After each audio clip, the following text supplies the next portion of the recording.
Olá, aluna, olá, aluno, seja bem-vindo a mais uma aula de Física aqui pela TV Educação e também pela plataforma Gonçalves Dias. Certo? Na aula de hoje, nós vamos falar sobre esfera celeste, constelações e movimento dos planetas no céu. Ok? Existem aulas anteriores a essa, né, que vão dar aí uma base para essa aula de hoje. Okay? Se você perdeu ou se você quer reforçar esse conteúdo, você encontra lá na plataforma Gonçalves Dias. Além das aulas, também tem todo o material de apoio lá, ok? Então, na aula de hoje, nós vamos fazer uma breve introdução, não é?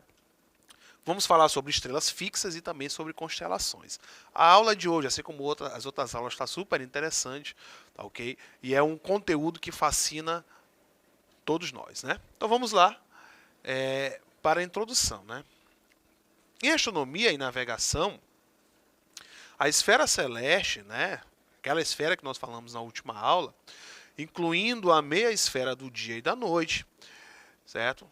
É a própria abóbada celeste que vemos no céu. Visto de qualquer posição, forma-se uma esfera de raio indefinido e concêntrico, com as coordenadas da Terra. Okay? Então, quando nós olhamos para o céu, o que nós conseguimos observar é como se fosse parte de uma esfera. Certo?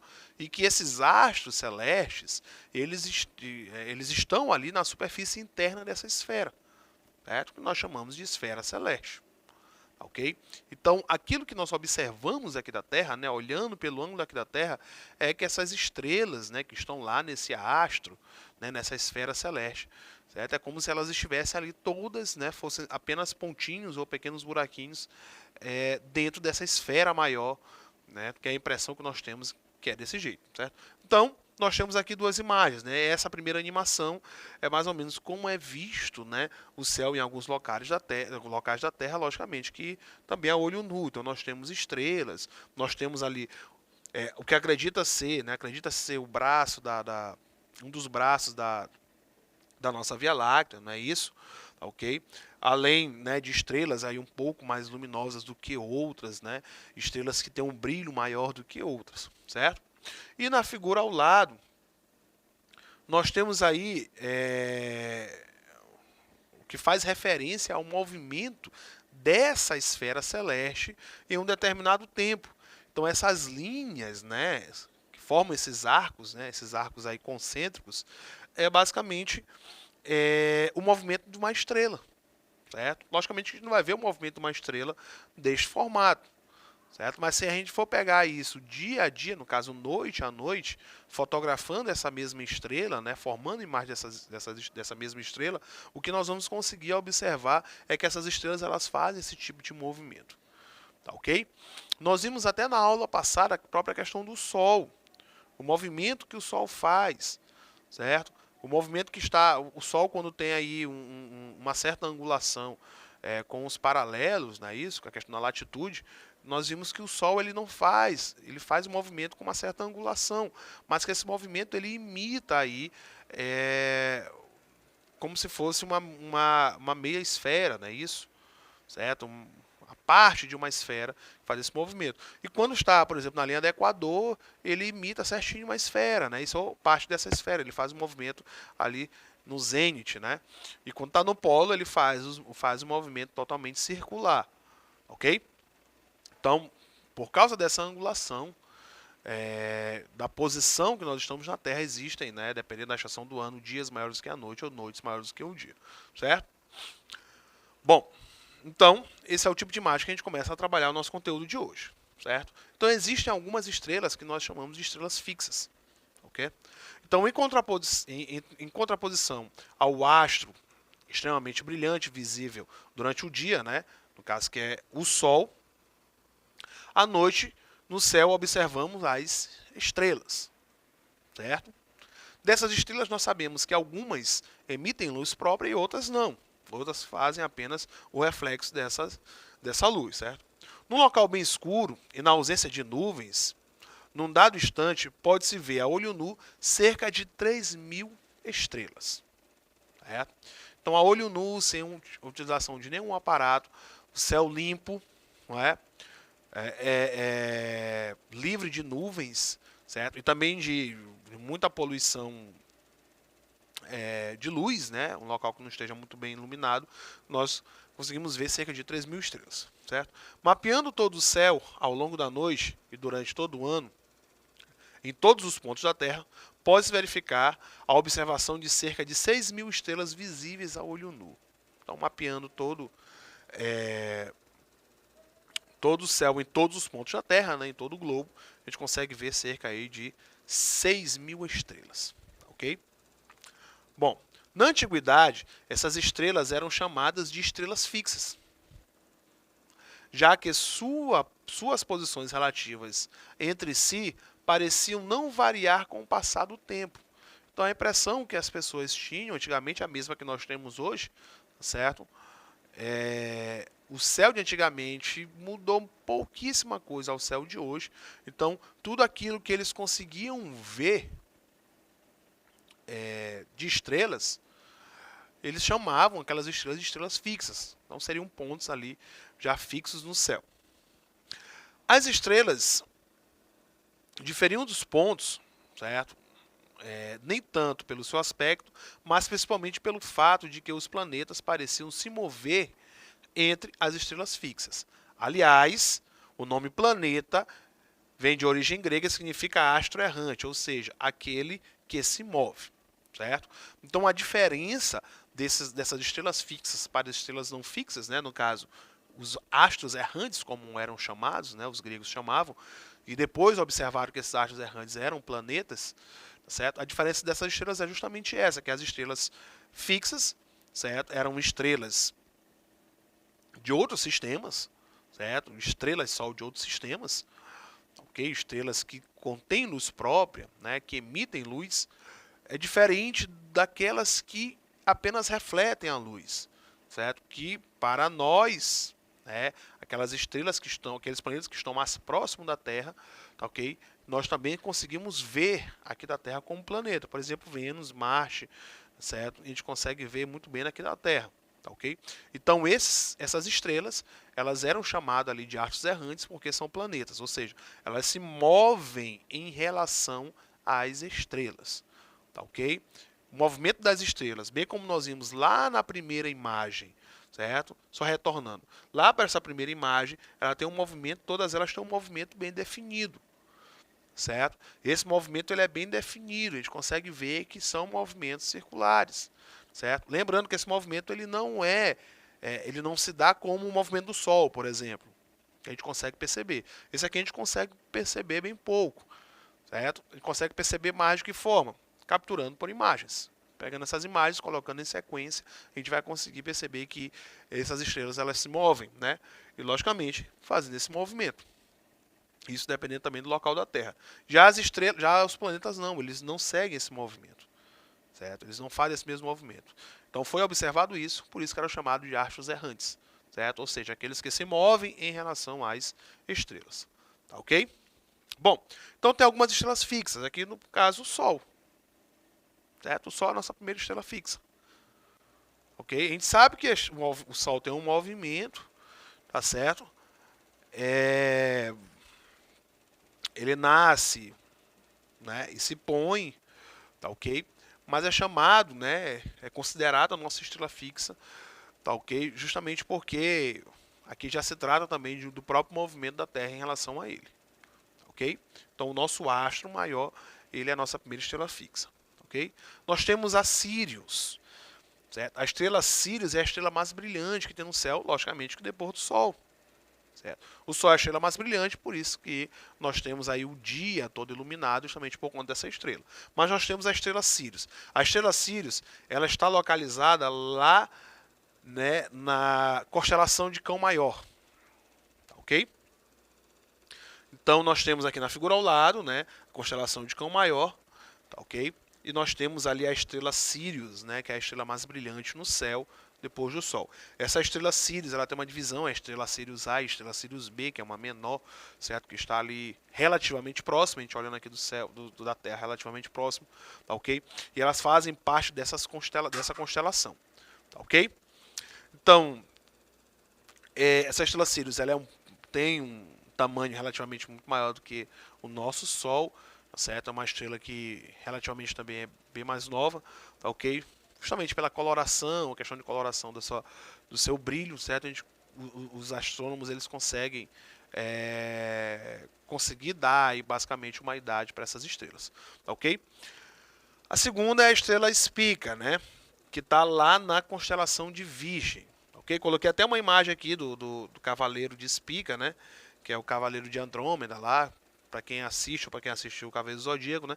Então ela faz parte da constelação de Virgem. Ela é a terceira estrela mais brilhante, certo? No céu. Nós temos o Sol, nós temos o Sirius e nós temos a estrela Spica. A Spica, inclusive, acredita-se que era a estrela guia, tá ok?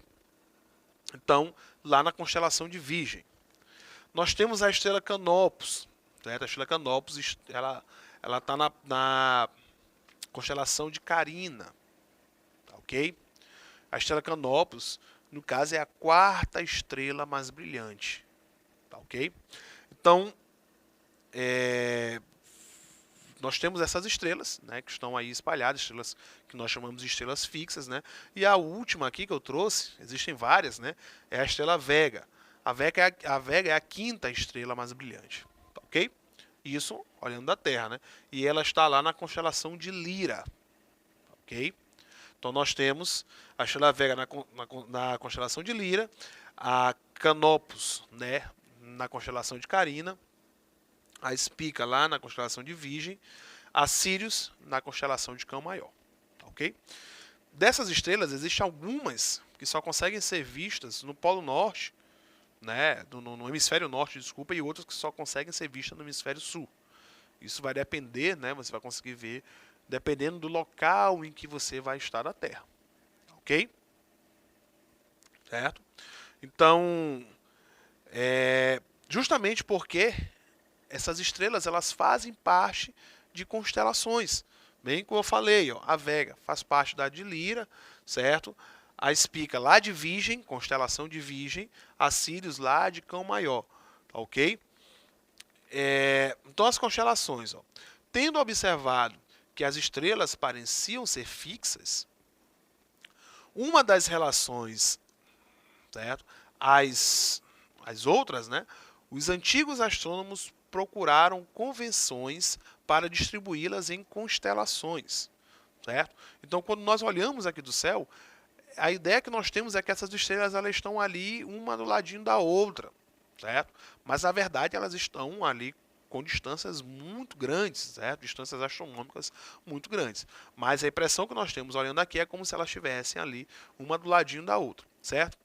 E a partir disso, para que se tenha um sistema de localização de estrela, não só de estrelas, mas para que tenha um sistema de localização aqui na Terra também, certo?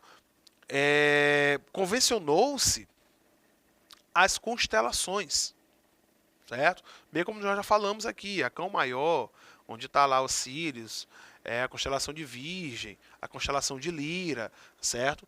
Então essas constelações, elas são basicamente desenhos que se formam no céu, ok? E a partir desse desenho, nós temos aí o nome dessa constelação, certo? E as estrelas que ali estão nessa constelação. Então isso aí já dá pra gente, basicamente, um geoespaçamento aqui na Terra e também no céu, ok? De início, as constelações foram definidas arbitrariamente, associando a um grupo de estrelas, certo? Como uma forma forma que subjetivamente lhe fosse atribuída.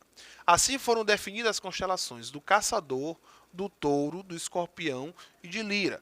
Então essas são as constelações mais antigas, tá certo? Então, era de acordo com o que as pessoas elas estavam vendo ali, né? Ou imaginavam que viam ali. Então, essas constelações elas são as primeiras constelações. Ó. Com o advento dos telescópios, muitas estrelas passaram a ser visíveis, sem pertencerem a nenhuma das constelações.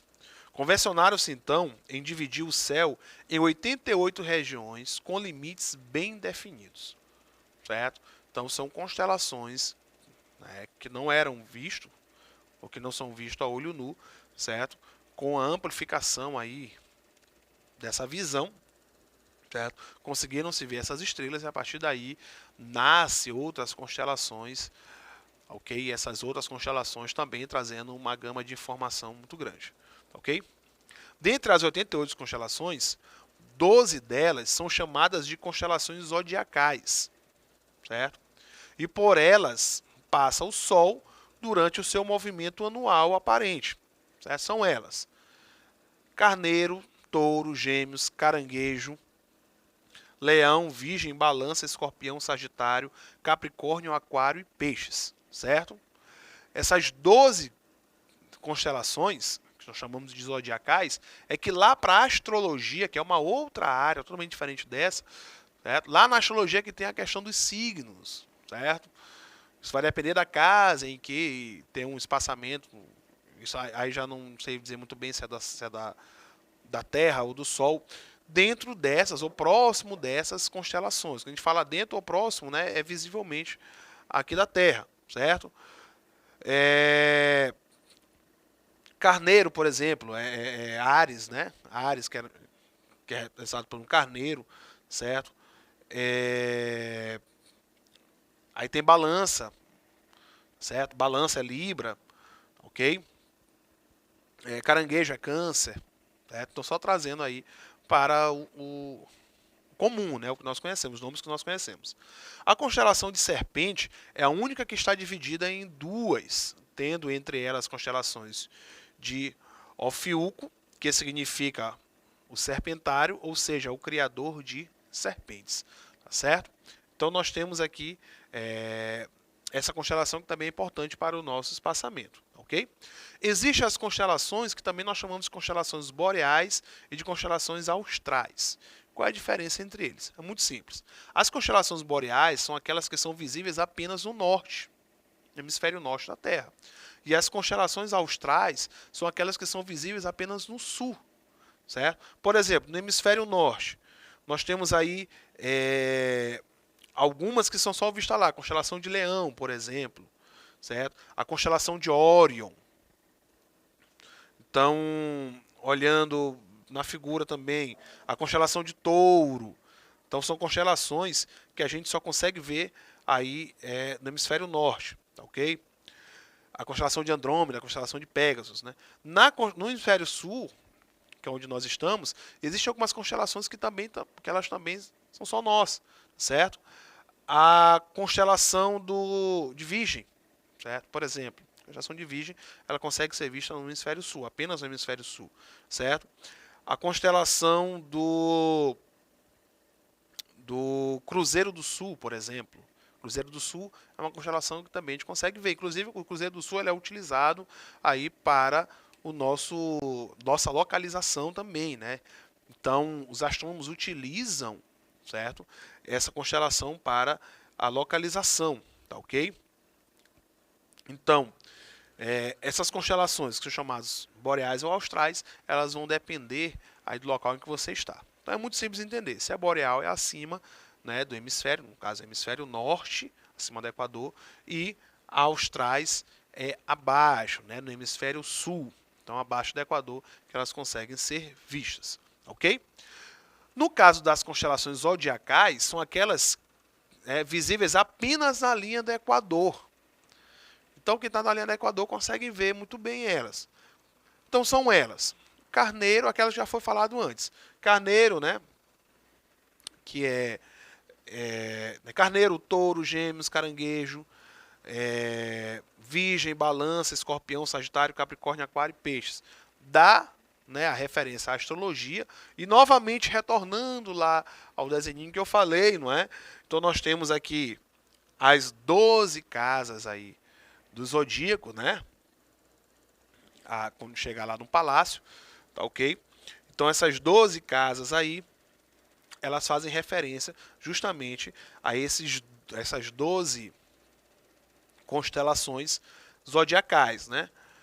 Que é Carneiro, que é a de Áries, tá certo? Aí vem Touro, Gêmeos, Câncer, que é Caranguejo, né?